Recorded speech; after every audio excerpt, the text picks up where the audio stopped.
اعوذ باللہ من الشیطان الرجیم، بسم اللہ الرحمن الرحیم۔ السلام علیکم ناظرین،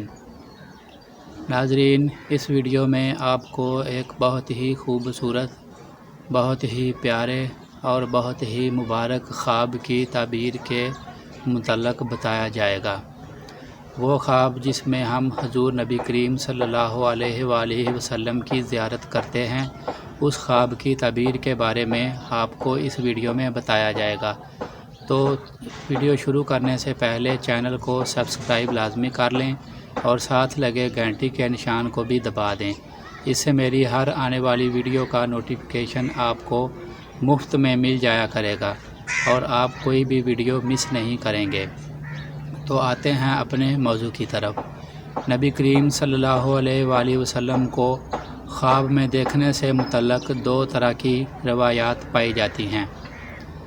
نمبر 1، آپ صلی اللہ علیہ وآلہ وسلم کی حیات مبارکہ، یعنی کہ آپ کے ظاہری طور پر دنیا میں موجود ہونے سے متعلق، اور نمبر 2، آپ صلی اللہ علیہ وآلہ وسلم کے دنیا سے پردہ فرما لینے کے بعد سے متعلق۔ آپ صلی اللہ علیہ وآلہ وسلم نے ارشاد فرمایا، جس نے مجھے خواب میں دیکھا، عن قریب وہ بیداری کی حالت میں بھی مجھے دیکھے گا اور شیطان میری صورت اختیار نہیں کر سکتا۔ اس کا مطلب یہ ہے کہ نبی کریم صلی اللہ علیہ وآلہ وسلم کے دنیا میں حیات ہوتے ہوئے کوئی آپ صلی اللہ علیہ وآلہ وسلم کو خواب میں دیکھتا تو اس کی تعبیر یہ تھی کہ وہ بیداری میں بھی آپ صلی اللہ علیہ وآلہ وسلم کو دیکھے گا، اور اس وقت بھی جو آپ کو خواب میں دیکھتا وہ آپ صلی اللہ علیہ وآلہ وسلم ہی کو دیکھتا، کیونکہ شیطان کو آپ کی شکل اختیار کرنے کی طاقت نہیں ہے۔ اور دوسری روایت میں ہے کہ حضور نبی کریم صلی اللہ علیہ وآلہ وسلم نے ارشاد فرمایا، جس نے مجھے خواب میں دیکھا یقیناً اس نے مجھے ہی دیکھا، اس لیے کہ شیطان میری صورت اختیار نہیں کر سکتا۔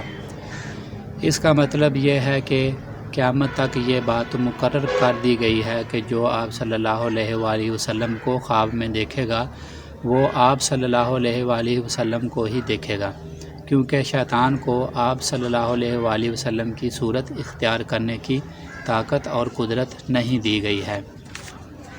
تو اب آتے ہیں کہ آپ کو خواب میں دیکھنے کی کیا تعبیریں ہیں۔ اگر کوئی آپ صلی اللہ علیہ وآلہ وسلم کو خواب میں دیکھے گا تو سب غموں سے راحت اور نجات پائے گا۔ اگر وہ قرض دار ہے تو قرض سے چھٹکارا پائے گا۔ اگر قیدی کوئی حضور پاک صلی اللہ علیہ وآلہ وسلم کو خواب میں دیکھے تو وہ قید سے نجات حاصل کرے گا۔ اگر کہیں دہشت ہو تو امن پائے، قحط ہو، خشک سالی ہو اور تنگی ہو تو انشاءاللہ سب دور ہو جائے گی۔ بعض علماء کرام کہتے ہیں کہ اگر مالدار بندہ ہو تو اس کی تعبیر اس کے درویش ہونے کی صورت میں بھی ہو سکتی ہے۔ حضرت ابو ہریرہ رضی اللہ تعالیٰ عنہ نے فرمایا کہ نبی کریم صلی اللہ علیہ وآلہ وسلم سے انہوں نے سنا کہ جس نے مجھے خواب میں دیکھا درست دیکھا، اور جو مجھے خواب میں دیکھے گا کبھی غم اور پریشانی نہ دیکھے گا۔ اگر آپ صلی اللہ علیہ وآلہ وسلم کو خواب میں ترش رو یعنی غصے میں دیکھا تو یہ دین میں سستی اور ملک میں بدعت ظاہر ہونے کی دلیل ہے، اور اگر آپ صلی اللہ علیہ وآلہ وسلم کو ایسی جگہ دیکھے جہاں لوگ پکارتے ہیں تو وہ اجڑا ہوا ملک پھر سے آباد ہونے کی دلیل ہے۔ اگر آپ صلی اللہ علیہ وآلہ وسلم کو کچھ کھاتے ہوئے دیکھا تو صدقہ اور زکوٰۃ دینے کی دلیل ہے۔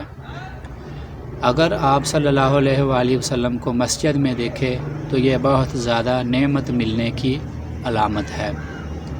حضرت کرمانی رحمۃ اللہ تعالیٰ علیہ نے فرمایا ہے کہ اگر کوئی آپ صلی اللہ علیہ وآلہ وسلم کو کسی جگہ یا شہر میں دیکھے تو اس جگہ نعمت فراخ ہوگی اور وہاں کے لوگ دشمن پر فتح پائیں گے۔ اگر آپ صلی اللہ علیہ وآلہ وسلم کے اعضاء مبارک میں سے کسی عضو کو کم ہوا دیکھے تو دلیل ہے کہ وہاں کے لوگ شریعت پر بہت سست ہیں، کیونکہ آپ صلی اللہ علیہ وآلہ وسلم کے جسم کا نقصان ان لوگوں کے دین میں نقصان کی صورت میں ہے۔ حضرت علامہ ابن سیرین نے فرمایا کہ کوئی شخص جو نبی کریم صلی اللہ علیہ وآلہ وسلم کو خواب میں دیکھتے ہیں تو اگر نیک لوگ دیکھیں تو ان کے لیے بشارت اور خوشخبری ہے، اور اگر برے لوگ دیکھیں تو ان کے لیے گناہ سے بچانے اور عذاب سے بچانے کا ذریعہ ہے۔